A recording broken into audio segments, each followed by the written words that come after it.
Economists around the world are struggling to break free of the clutches of the financial crisis. But a 12-year-old Canadian knows what needs to be done.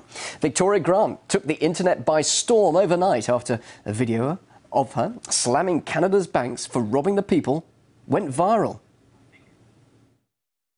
What I have discovered is the banks and the government have colluded to financially enslave the people of Canada.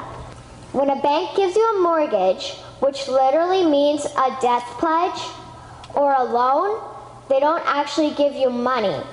They click a key on a computer and generate the fake money out of thin air. It has become painfully obvious, even for me, a 12-year-old Canadian, that we are being defrauded and robbed by the banking system and a complicit government.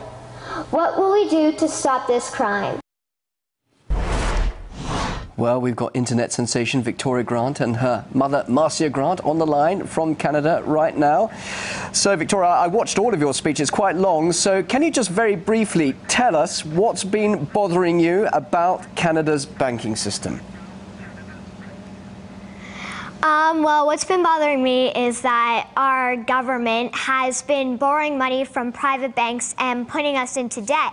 And they're not doing anything about this. So they're just standing by and watching the private banks make us pay compounded interest.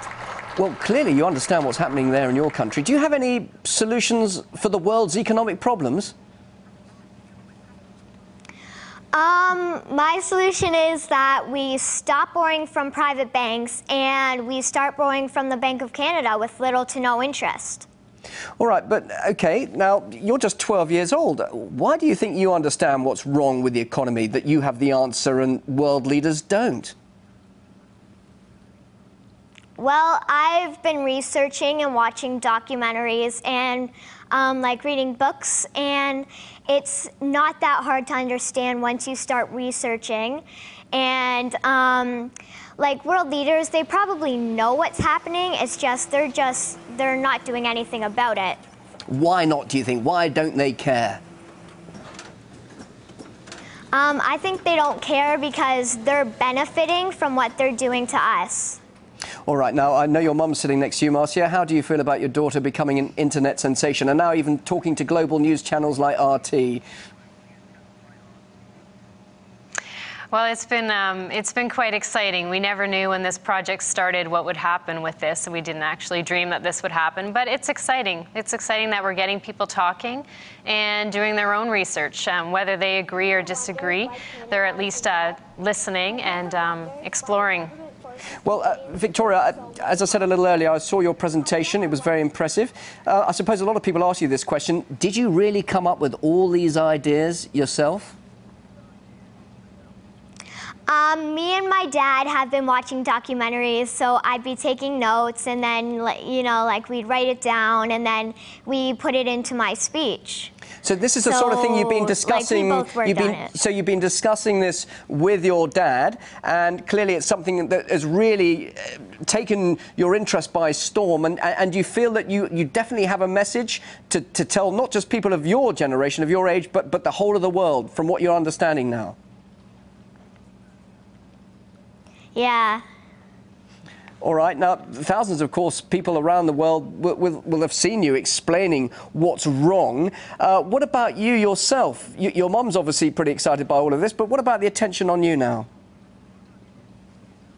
It's been amazing. I like that so many people are watching it because they can get information on what's happening and they can try and tell other people about it.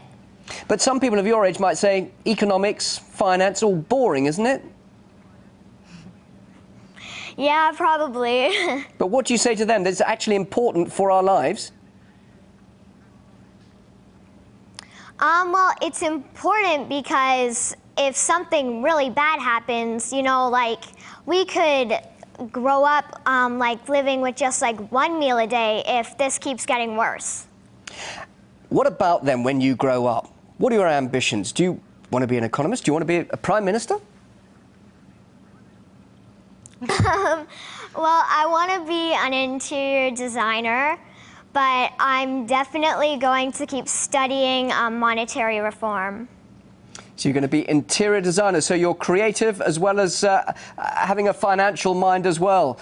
Well, we wish you the best of luck in your career. Thank you very much indeed, Victoria Grant, and also Mother Marcia Grant, joining us live there in Canada. Thank you.